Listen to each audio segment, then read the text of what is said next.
Assalamualaikum warahmatullahi wabarakatuh. Ya, selamat pagi anak-anak. Kembali lagi di kelas Bapak ya. Hari ini tahu nggak kita mau belajar apa? Kemarin kan kita belajar tentang macam-macam nama sholat ya. Itu yang ini ada 5. Yang sholat wajib itu ada 5 ya. Ada zuhur, ada asar, ada maghrib, isya, dan subuh. Oke, sebelumnya kita berdoa terlebih dahulu ya sebelum Bapak melanjutkan materi selanjutnya. Berdoa mulai. Selesai. Ya. Kembali lagi ke materi. Kemarin kita telah mengetahui sholat zuhur. Sholat zuhur itu berapa rakaat? Ya, 4. Sholat asar berapa? 4 juga. Sholat maghrib berapa? 3. Sholat isya berapa? 4. Sholat subuh berapa? 2. Oke. Jadi total dari 5 waktu sholat wajib ada 17 rakaat. Nah, ini total kita harus sholat selama 1 hari penuh itu 17 rakaat sholat wajib. Oke, di sini kita akan membahas tentang waktu-waktu sholat, yaitu dari awal waktu sholat zuhur sampai habisnya sholat zuhur. Oke, yang pertama kita bahas waktu sholat zuhur. Berdasarkan kitab Fathul Qorib, waktu sholat zuhur itu yang pertama dimulai dari tergelincirnya matahari dari tengah langit, bukan pandangan kita ya.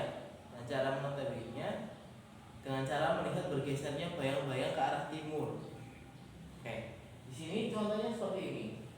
Ini matahari, ini kita. Nah, jika matahari sudah bergeser ke arah timur, otomatis bayangannya juga akan bergeser. Nah, itu waktu dimulainya sholat zuhur. Oke, dan ada pun batas akhir dari sholat zuhur itu ketika bayang-bayang benda seukuran dengan bendanya. Oke, jadi kita gambarkan di sini. Contohnya, benda itu bentuknya seperti ini, sekitar 3 cm. Ketika terkena bayang-bayang, terkena matahari akan memunculkan sebuah bayangan, dan di mana ketika bayangannya itu ukurannya sama-sama 3 cm, maka waktu sholat zuhur itu habis. Oke, bisa dipahami ya untuk waktu dimulainya sholat zuhur dan waktu berakhirnya sholat zuhur. Oke, lanjut ke waktu sholat asar. Adapun sholat asar itu dimulai dari bertambah ukuran benda dari asalnya.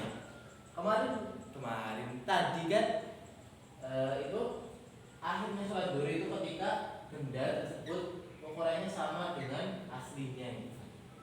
Nah, ketika bendanya di sini itu bayangannya melebihi asalnya, itu dimulainya waktu sholat asar. Jadi ketika ada bayangan, misal kita berdiri terus bayangannya itu lebih tinggi daripada kita. Nah, itu dimulainya waktu sholat asar. Lalu sampai jam berapa?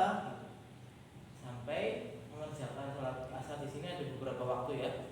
Itu yang pertama waktu ikhtiyar, yaitu ketika bayang-bayang benda 2 kali lipat dari ukurannya bendanya itu akhirnya.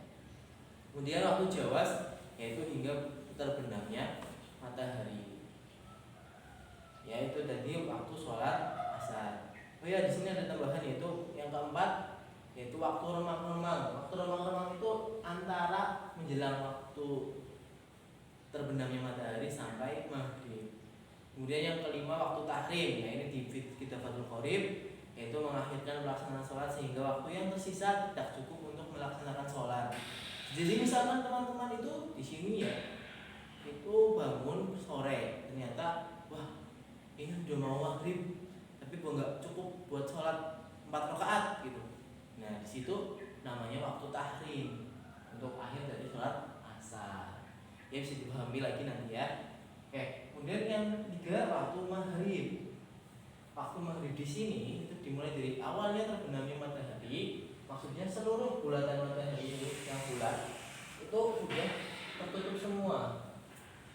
Nah, sampai akhirnya kira-kira waktu yang cukup bagi setiap orang melakukan azan, wudhu atau tayamum, menutup aurat, dan iqomah dan sholat 5 rakaat. Nah, jadi awas nih, di sholat maghrib itu waktunya sangat singkat teman-teman. Waktu sholat maghrib itu cuma kiranya teman-teman itu ya azan, ya wudhu, tayamum, menutup aurat, kemudian sholat 5 rakaat. Makanya nih kalau sholat maghrib jangan suka-suka menunda-nunda sholat, nanti waktunya habis ya. Oke, lanjut yang keempat, yaitu sholat isya. Nah, sholat isya ini termasuk sholat yang paling panjang waktunya. Oke, yang pertama itu awalnya dari terbenamnya mega merah. Mega merah itu kondisi langit ya teman-teman. Jadi kalau kita lihat dari laut itu masih terlihat langitnya walaupun udah malam itu masih warna merah habis maghrib. Nah, ketika mega merah ini sudah terbenam, itu maka sudah waktu sholat isya. Nah, sholat isya juga memiliki 2 waktu. Pertama, yang pertama waktu ikhtiar. Waktu ikhtiar adalah memanjang seperti malam yang pertama. Nah, malam yang pertama dari sini adalah waktu isya itu sangat panjang hingga sampai malam yang pertama. Kemudian yang kedua waktu jawas. Waktu jawas ini yaitu hingga terbitnya fajar sodik, yaitu fajar yang membentang dan menyebar sinarnya di angkasa. Jadi waktu sholat isya itu sangat lama, dari terbenamnya mega merah sampai munculnya fajar sodik. Oke, sholat isya ya. Kemudian yang terakhir itu sholat subuh ya. Sini yang tadi sholat subuh siapa? Apa kesiangan semua? Di sini sholat subuh memiliki waktu, yaitu beberapa waktu ya. Di sini yang pertama yaitu ketika fajar sodik keluar. Kenapa ada fajar sodik? Karena nanti ada fajar kidhi. Penjelasannya nanti setelah Bapak menjelaskan waktu-waktu ini. Sholat subuh ada beberapa waktu, yaitu yang pertama waktu yang paling utama itu di awal waktu. Kemudian kedua waktu ikhtiar sampai isfar, yaitu waktu yang sudah terang. Kemudian yang ketiga waktu jawas disertai hukum makruh sampai terbitnya matahari. Oke. Jadi ketika teman-teman baru bangun terus posisinya belum terang, nah itu kalian masih boleh sholat subuh ya. Nah, malah yang akhirnya waktu jawas itu walaupun sudah terang tapi matahari belum terbit sepenuhnya, itu masih boleh sholat. Oke, demikian waktu-waktu sholat yang Bapak jelasin. Nah, melebihi waktu-waktu ini, maka teman-teman itu sudah tidak boleh melakukan sholat. Dalam artian sholat itu kan namanya ada niatnya adaan. Adaan itu dilakukan tepat waktu, dilakukan secara waktu. Nah, ketika kalian melebihi waktu-waktu ini dan sholat tidak di waktu-waktu ini, maka hukum sholat kalian itu hukumnya qadha, seperti itu ya. Kembali diingat, jadi sholat 5 waktu ini punya waktu-waktunya masing-masing. Duhur, asar, maghrib, isya dan ya. Makanya kalian kalau sholat duhur itu lebih baik sholat terlebih dahulu. Jangan langsung tidur. Kenapa? Karena kalau tidur takutnya kebablasan. Sholat duhur, bangun asar, mending tuh ya bangun asar, bangun maghrib itu gimana? Kalian nanti sholat duhur, asar, maghrib digabungin jadi satu di waktu isya. Karena isya juga kalian lupa ketiduran lagi, bangun-bangun udah jam 7, waktunya sholat duha. Akhirnya kalian melaksanakan sholat duha, ada kunutnya. Karena jam berapa kan? Jam 7 waktu sholat duha, tapi kalian sholat subuh menggunakan kunut. Ya, jangan sampai kalian mempraktikkan sholat duha ada kunutnya. Walaupun kalian sholat subuh, ya setidaknya jangan dikasih kunut lah, biar orang ketahuan seperti itu. Ya. Oke, mungkin pertemuan kali ini cuma sampai di sini ya teman-teman ya.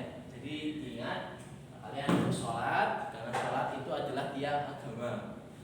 Barang siapa yang meninggalkan sholat maka akan runtuh agamanya.